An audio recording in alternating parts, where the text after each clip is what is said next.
Hi friends, ఈరోజు మనము ఒక సిల్వర్ ఎట్లా ఉంది చూద్దాం. సిల్వర్ లాస్ట్ టైం ట్రేడింగ్ ఎలా ఉంది అనేది ఒకసారి ఇక్కడ చూస్తే సిల్వర్ అనేది బాగా మనకి అప్సైడ్ పోయింది. సో ఒక బౌల్ మధ్యలో మనకి సిల్వర్ అనేది పడడానికి స్కోప్ కనపడొచ్చింది, బట్ మళ్ళీ అప్సైడ్ వెళ్ళిపోయింది.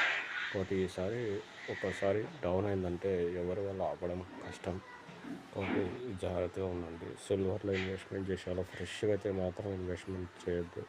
చేసిన మంత్లో సిప్ లాగా అయితే పెట్టుకోండి. ఎస్ఐపి అంటే మంత్లో 500 కానీ 1000 కానీ మంత్లీ 10 ఇయర్స్ చేస్తామంటే మాత్రమే ఇన్వెస్ట్ చేయండి. ఫ్రెష్ అయితే మాత్రం ఎంత కావద్దు, చాలా రిస్క్ ఉంటుంది. So but 30 days average up side ఉంది. బట్ ఒకసారి లాస్ట్ మనం సాటర్డే తీసుకుంటే 3% పోయింది. బట్ ఒకసారి పడడం స్టార్ట్ అయితే అదే రోజు ఒక 5% మైనస్ లేదు. బట్ మళ్ళీ చేయండి. But very crucial time. ఈ టైంలో ఎంటర్ కావడం అనేది. So thank you for